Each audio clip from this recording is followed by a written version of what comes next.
सर्वदेवमय रथ का वर्णन, शिव जी का उस रथ पर चढ़कर युद्ध के लिए प्रस्थान, उनका पशुपति नाम पड़ने का कारण, शिव जी द्वारा गणेश का पूजन और त्रिपुरदाह मय दानव का त्रिपुर से जीवित बच निकलना।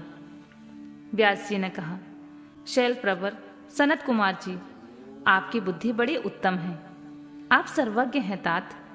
आपने परमेश्वर शिव की जो कथा सुनाई है वह अत्यंत अद्भुत है। अब बुद्धिमान विश्वकर्मा ने शिव जी के लिए जिस देवमय एवं परमोत्कृष्ट दिव्य रथ का निर्माण किया था उसका वर्णन कीजिए।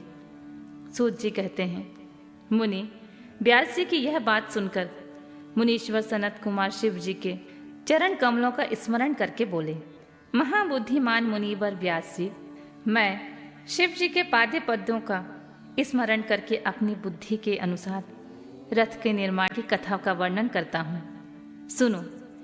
तदनंतर विश्वकर्मा ने रुद्रदेव के लिए बड़े यत्न से आदरपूर्वक सर्वलोकमय दिव्य रथ की रचना की। वह सर्वसम्मत तथा सर्वभूतमय रथ का सुवर्ण का बना हुआ था। उसके दाहिने चक्र में सूर्य और वाम चक्र में चंद्रमा विराजमान थे। दाहिने चक्र में 12 अरे लगे हुए थे, जिसमें 12 सूर्य प्रतिष्ठित थे, और बायां पहिया 16 अरों से युक्त था, जिनमें चंद्रमा की 16 कलाएं विराजमान थीं। उत्तम व्रत का पालन करने वाले विपेंद्र, अश्विनी आदि सभी 27 नक्षत्र भी उस वाम चक्र की ही शोभा बढ़ा रहे थे। विप्रश्रेष्ठ 6 ऋतुओं उन दोनों पहियों की नेमी बनी थी। अंतरिक्ष रथ का अग्रभाग हुआ और मंदरांचल ने रथ की बैठक का स्थान ग्रहण किया। उद्याचल और अस्ताचल ये दोनों उस रथ के कुबर हुए। महामेरु अधिष्ठान हुआ और शाखा पर्वत उसके आश्रय स्थान हुए। संवत्सर उस रथ का वेग, उत्तरायण और दक्षिणायन दोनों लोहधारक मुहूर्त बंधुर बनकर कलाएं उसकी कीलें हुई। काष्ठाएं उसका घोड़ा, नासिका रूप अग्रभाग, क्षण, अक्षदंड, निमेष, अनुकर्ष, नीचे का काठ और लव ईश दंड हुए। दुलोक इस रथ की बरूथ ऊपरी पर्दा तथा स्वर्ग और मोक्ष ध्वजाएं हुई। अभ्रमु ऐरावत की पत्नी और कामधेनु जुए का अंतिम छोर पर स्थित हुए। अव्यक्त प्रकृति उसका ईशा दंड, बुद्धि नडवल, अहंकार कोना और पंच महाभूत उसका बल थे। मुनिश्रेष्ठ इंद्रियां उसके चारों ओर से विभूषित कर रही थीं और श्रद्धा उसकी रथ की चाल थी। उस समय वेदों के 6 अंग ही उसके भूषण और पुराण, न्याय, मीमांसा तथा धर्मशास्त्र उपभूषण हुए। संपूर्ण शुभ लक्षणों से युक्त बल संपन्न श्रेष्ठ मंत्र घंटा के स्थान पत्र हुए और वर्ण तथा आश्रम उसके पाद बने। सहस्र फणों से सुशोभित शेष नाग बंधुन रंजू हुए और दिशाएं तथा उपदिशाएं उसके पाद बनी। पुष्कर आदि तीर्थों ने रत्न जटित स्वर्णमय पताकाओं का स्थान ग्रहण किया और चारों समुद्र उस रथ के आच्छादन वस्त्र बने।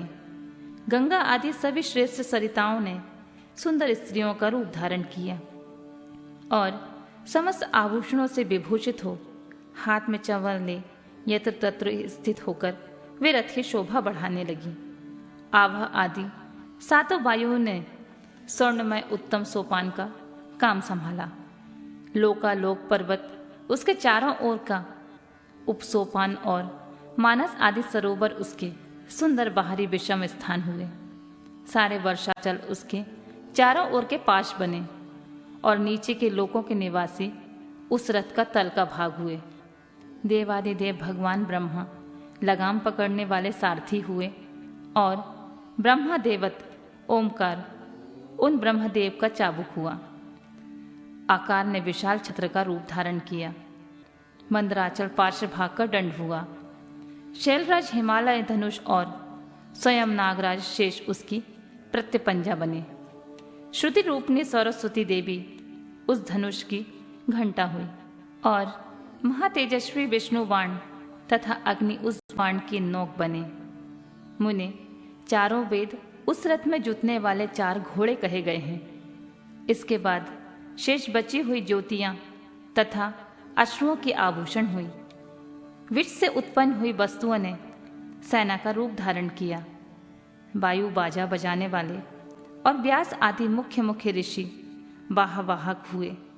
मुनीश्वर, अधिक कहने से क्या लाभ, संक्षेप में बतलाता हूं कि ब्रह्मांड में जो कुछ वस्तु थी सब उस रथ में विद्यमान थी। इस प्रकार बुद्धिमान विश्वकर्मा ने ब्रह्मा और विष्णु की आज्ञा से उस शुभ रथ का तथा रथ सामग्री का निर्माण किया था। सनत कुमार जी कहते हैं, महर्षि, इस प्रकार के महान दिव्य रथ में जो अनेकाविध आश्रयों से युक्त था, वेद रूपी अश्वों को जोतकर ब्रह्मा ने उसे शिव को समर्पित कर दिया। शंभु को निवेदित करने के पश्चात जो विष्णु आदि देवों के सम्मानीय एवं त्रिशूल धारण करने वाले हैं, उन देवेश्वर की प्रार्थना करके ब्रह्मा जी उन्हें रथ पर चढ़ाने लगे। तब महान ऐश्वर्यशाली सर्वदेवमय शंभु रथ सामग्री से युक्त उस दिव्य रथ पर आरूढ़ हुए। उस समय ऋषि, देवता, गंधर्व, नाग, लोकपाल और ब्रह्मा विष्णु भी उनकी स्तुति कर रहे थे। गान विद्या विशारद अप्सराओं के गण उन्हें घेरे हुए थे। सारथी के स्थान पर ब्रह्मा को देखकर उन वरदायक शंभु की विशेष शोभा हुई। लोक की सारी वस्तुओं से कल्पित उस रथ पर शिवजी चढ़ ही रहे थे कि वेद संभूत से वे घोड़े के सिर के बल भूमि पर गिर पड़े। पृथ्वी पर भूकंप आ गया। सारे पर्वत डगमगाने लगे। सहसा शेषनाग शिव जी का भार न सहन कर सकने के कारण आतुर हो कांप उठे। तब उसी क्षण भगवान धरणीधर ने उठकर नंदीश्वर का रूप धारण किया और रथ के नीचे जाकर उसे ऊपर उठाया। परंतु नंदीश्वर भी रथ रूढ़ महेश्वर के उस उत्तम तेज को सहन न कर सके। अतः उन्होंने तत्काल ही पृथ्वी पर घुटने टेक दिए। तत्पश्चात भगवान ब्रह्मा ने शिव जी की आज्ञा से हाथ में चाबुक ले घोड़ों को उठाकर उस श्रेष्ठ रथ को खड़ा किया। तदनंतर महेश द्वारा अधिष्ठित उस उत्तम रथ में बैठे हुए ब्रह्मा जी ने रथ में जुटे हुए मन और वायु के समान वेगशाली वेदमय अश्वों को उन तपस्वी दानवों के आकाश स्थित तीनों पुरों को लक्ष्य करके आगे बढ़ाया। तत्पश्चात लोगों के कल्याण करता भगवान रुद्रदेवों की ओर दृष्टिपात करके कहने लगे, सुरश्रेष्ठो, यदि तुम लोग देवों तथा अन्य प्राणियों के विषय में पृथक पृथक पशुत्व की कल्पना करके उन पशुओं का आधिपत्य मुझे प्रदान करोगे, तभी मैं उन असुरों का संहार करूंगा, क्योंकि वे दैत्य श्रेष्ठ तभी मारे जा सकते हैं, अन्यथा उनका वध असंभव है। सनत कुमार जी कहते हैं, मुने, अगाध बुद्धि संपन्न देवादिदेव भगवान शंकर की यह बात सुनकर सभी देवता पशुत्व के प्रति सशंकित हो उठे, जिससे उनका मन खिन्न हो गया। तब उनके भाव को समझकर देवादिदेव अंबिकापति शंभु करुणाद्र हो गए। फिर वे हंसकर देवताओं से इस प्रकार बोले, देवश्रेष्ठो, पशु भाव प्राप्त होने पर भी तुम लोगों का पतन नहीं होगा। मैं उस पशु भाव से विमुख होने का उपाय बताता हूँ, तो सुनो, वैसा ही करो। समाहित मन वाले देवताओं, तुम लोगों से सच्ची प्रतिज्ञा करता हूँ कि जो इस दिव्य पशुपत व्रत का पालन करेगा वह पशु तत्व से मुक्त हो जाएगा। सुरश्रेष्ठो, तुम्हारे अतिरिक्त जो अन्य प्राणी भी मेरे पशुपत व्रत को करेंगे वे भी निसंदेह पशुत्व से छूट जाएंगे। जो नैष्ठिक ब्रह्मचर्य का पालन करते हुए 12 वर्षों तक, 6 वर्षों तक अथवा 3 वर्ष तक मेरी सेवा करेगा अथवा कराएगा, वह पशुत्व से विमुख हो जाएगा। इसलिए श्रेष्ठ देवताओं, तुम लोग भी जब इस परमोत्कृष्ट दिव्य व्रत का पालन करोगे तो उसी समय पशुत्व से मुक्त हो जाओगे, इसमें कोई संशय नहीं है। सनत कुमार कहते हैं, महर्षि, परमात्मा महेश्वर का यह वचन सुनकर विष्णु और ब्रह्मा आदि देवताओं ने कहा, तथेति, बहुत अच्छा, ऐसा ही होगा। इसलिए बड़े बड़े देवता तथा असुर भगवान शंकर के पशु बने। और पशुत्व रूपी पाश से विमुक्त करने वाले रुद्र पशुपति हुए। तभी से महेश्वर का पशुपति नाम विश्व में विख्यात हो गया। यह नाम समस्त लोकों में कल्याण प्रदान करने वाला है। उस समय संपूर्ण देवता तथा ऋषि हर्षमग्न होकर जय जयकार करने लगे और देवेश्वर ब्रह्मा विष्णु तथा अन्य प्राणी भी परम आनंद मग्न हो गए। उस अवसर पर महात्मा शिव का जैसा रूप प्रकट हुआ था उसका वर्णन सैकड़ों वर्षों में भी नहीं हो सकता। तदनंतर जो शिवा तथा संपूर्ण जगत के स्वामी और समस्त प्राणियों को सुख प्रदान करने वाले हैं, वे महेश्वर यूं सुसज्जित होकर त्रिपुर का संहार करने के लिए प्रस्थित हुए। जिस समय देवाधिदेव महादेव त्रिपुर का विनाश करने के लिए चले, उस अवसर पर देवराज आदि सभी प्रधान देवता भी उनके साथ प्रस्थित हुए। पर्वत के समान विशालकाय उन सुरेश्वरों का मन प्रसन्न था। वे सूर्य के समान प्रकाशित हो रहे थे। वे सभी हाथों में हल, शाल, मूसल, भूषंडी और नाना प्रकार के पर्वतों जैसे विशाल आयुधों को धारण करके हाथी, घोड़े, सिंह, रथ और बैलों पर सवार होकर चल रहे थे। उस समय जिनके शरीर परम प्रकाशमान थे और मन महान उत्साह से संपन्न थे तथा जो नाना प्रकार के अस्त्रों शस्त्रों से सुसज्जित थे, वे इंद्र, ब्रह्मा और विष्णु आदि देव शंभु की जय जयकार बोलते हुए महेश्वर के आगे आगे चले। सभी दंडी एवं जटाधारी मुनि हर्ष मनाने लगे और आकाशचारी सिद्ध तथा चारण पुष्पों की वृष्टि होने लगी। विपेंद्र, त्रिपुर की यात्रा करते समय जितने गणेश्वर शिव जी के साथ थे, उनकी गणना करके कौन पार पा सकता है। तथापि मैं कुछ का वर्णन करता हूँ। योगिन, समस्त गणराजों में श्रेष्ठ भृंगी गणेश्वरों तथा देवगणों से घिरकर विमान पर आरूढ़ होकर महेंद्र की भांति त्रिपुर का विनाश करने के लिए चले। उनके साथ साथ केश, विगतवास, महाकेश, महाज्वर, सोमवल्ली स्वर्ण, सोमप, सनक, सोमधक, सूर्यवर्चा, सूर्य प्रच्छिणक, सूर्याक्ष, सूरीनाम, सुर, सुंदर, प्रस्कंद, कुंदर, चंड, कंपन, अतिकंपन, इंद्र, इंद्रजय, यंता, हिमकर, सताक्ष, पंजाक्ष, सहस्त्राक्ष, महोदर, सतिजु, सताश, रंग, कपूर पूतन, दूषिक, त्रिशिक, अहंकार कारक, अजरवक्र, अष्टवक्रत, हयवक्रत, अर्धवक्रत आदि बहुत से अप्रमेय बलशाली वीर गणाध्यक्ष लक्षण की परवाह न करते हुए महेश्वर को घेर कर चल रहे थे। व्यास जी कहते हैं, तदनंतर महादेव शंभु संपूर्ण सामग्रियों सहित उस रथ पर स्थित हो सुद्रोहियों की तीनों पुरों को पूर्णतः दग्ध करने के लिए उद्यत हुए। उन्होंने रथ के शीर्ष स्थान पर स्थित हो उस महान अद्भुत धनुष पर प्रत्यंचा चढ़ाई और उस पर उत्तम वाण का संघान करके वे रोषोवेश में ओंठ को चाटने लगे। फिर धनुष की मूड़ को दृढ़तापूर्वक पकड़कर उस दृष्टि से दृष्टि मिलाकर वे वहां अलग भाव से खड़े हो गए। परंतु उनके अंगूठे के अग्रभाग में स्थित होकर गणेश निरंतर पीड़ा ही पहुंचाते रहे, जिससे वे तीनों पुर त्रिशूलधारी शंकर का लक्ष्य नहीं बन सके। तब धनुषबाणधारी मृत्युंजकेश विरूपाक्ष शंकर ने परम शोभन आकाशवाणी सुनी।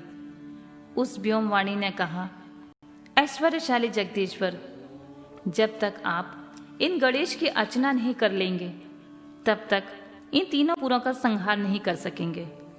तब ऐसी बात सुनकर अंधकार सुर के निहंता भगवान शिव ने भद्रकाली को बुलाकर गजानन का पूजन किया। जब हर्षपूर्वक विधि विधान सहित अग्रभाग में स्थित उन विनायक की पूजा की गई, तब वे प्रसन्न हो गए। फिर तो भगवान शंकर को उन तारक पुत्र महामनस्वी दैत्यों के तीनों नगर यथोक्त रूप से आकाश में स्थित देख पड़े। इस विषय में कुछ लोग ऐसा कहते हैं कि जब शिव जी स्वयं स्वतंत्र पर ब्रह्मा, सगुण, निर्गुण, सबके द्वारा अलक्ष्य स्वामी परमात्मा निरंजन, पंचदेवमय, पंचदेवों के उपास्य और परात्पर प्रभु हैं। वे ही सबके उपास्य हैं, उनका उपास्य कोई नहीं है। तब सबके वंदनीय पर ब्रह्मा स्वरूप उन देवेश्वर महेश्वर के विषय में यह बात उचित नहीं जान पड़ती है कि उनकी कार्य सिद्धि अन्य की कृपा पर अविलंबित हो, परंतु मुने उन देवाधिदेव वरदानी महेश्वर के चरित्र में लीलावश सब कुछ घटित हो सकता है। अस्तु, इस प्रकार जब गणादेव का पूजन करके महादेव जी स्थित हुए, तब वे तीनों पुर कालवश शीघ्र ही एकता को प्राप्त हो गए। मुने, उन त्रिपुरों के परस्पर मिल जाने, एक हो जाने पर महान आत्मबल से संपन्न देवताओं को महान हर्ष हुआ। तब संपूर्ण देवगण सिद्ध और परमर्षि अष्टमूर्तिधारी शिव की स्तुति करके उच्च स्वर में जय जयकार करने लगे। उस समय ब्रह्मा और जगदीश्वर विष्णु ने कहा, महेश्वर, तारक के पुत्र उन त्रिपुर निवासी दैत्यों का वध का समय आ गया है। विभो, इसलिए ये पुर एकता को प्राप्त हो गए हैं। अतः देवेश, जब तक ये पुर पुनः विलग न हो, उसके पहले ही आप बाण छोड़कर इन्हें भस्म कर डालिए और देवताओं का कार्य सिद्ध कीजिए। मुने, तदनंतर शिव जी ने धनुष की डोरी चढ़ाकर उस पर पूज्य पशुपतास्त्र नामक बाण से संघान किया और उसे वे त्रिपुर पर छोड़ने का विचार करने लगे।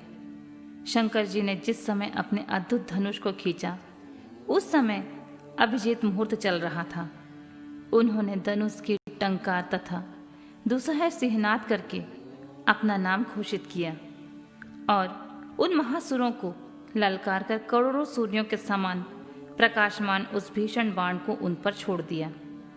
तब जिसके नोक पर अग्निदेव प्रतिष्ठित थे और जो विशेष रूप से पाप का विनाशक तथा विष्णुमय था, उस महान जावल्यमान शीघ्रगामी बाण ने उस त्रिपुर निवासी दैत्यों को दग्ध कर दिया। तत्पश्चात वे तीनों पुर भी भस्म हो गए और एक साथ चारों समुद्र रूपी मेखला वाली भूमि पर गिर पड़े। उस समय शिव जी की पूजा का अतिक्रमण कर देने के कारण सैकड़ों दैत्य उस बाण स्थित अग्नि में जलकर हाहाकार मचा रहे थे। तब भाइयों सहित तारकाक्ष डलने लगा और उसने अपने स्वामी भक्त वत्सल भगवान शंकर का स्मरण किया और मन ही मन महादेव को देखकर परम भक्ति पूर्वक नाना प्रकार का विलाप करता हुआ उनसे कहने लगा। तारकाक्ष बोला, भव, आप हम पर प्रसन्न हैं, यह हमें ज्ञात हो गया है।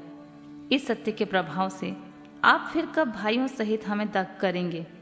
भगवान, जो देवता और असुरों के लिए आप प्राय हैं, वह आपके हाथ में मरण रूप दुर्लभ लाभ हमें प्राप्त हो गया। अब जिस जिस योनि में हम जन्म धारण करें, वहां हमारी बुद्धि आपकी भक्ति से भावित रहे। मुने, यूं वे दैत्य विलाप कर ही रहे थे कि शिव जी की आज्ञा से उस अग्नि ने उन्हें अद्भुत रीति से जलाकर राख की ढेरी बना दिया।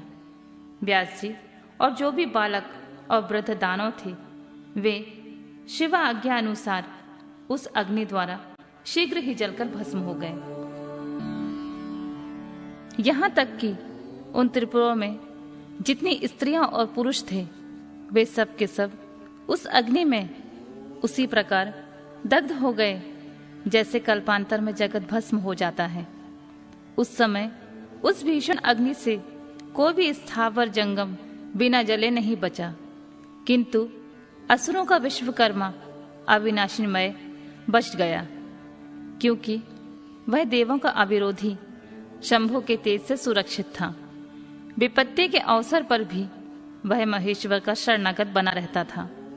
जिन दैत्यों तथा अन्य प्राणियों का भाव अभाव अथवा कृत आकृत के प्राप्त होने पर नाशकारक पतन नहीं होता, वे विनाश से बचे रहते हैं। इसलिए सत्पुरुषों को अत्यंत संभावित उत्तम कर्म के लिए ही प्रयत्न करना चाहिए, क्योंकि निंदित कर्म करने से प्राणी का विनाश हो जाता है। अतः गर्हित कर्म का आचरण भूलकर भी ना करें।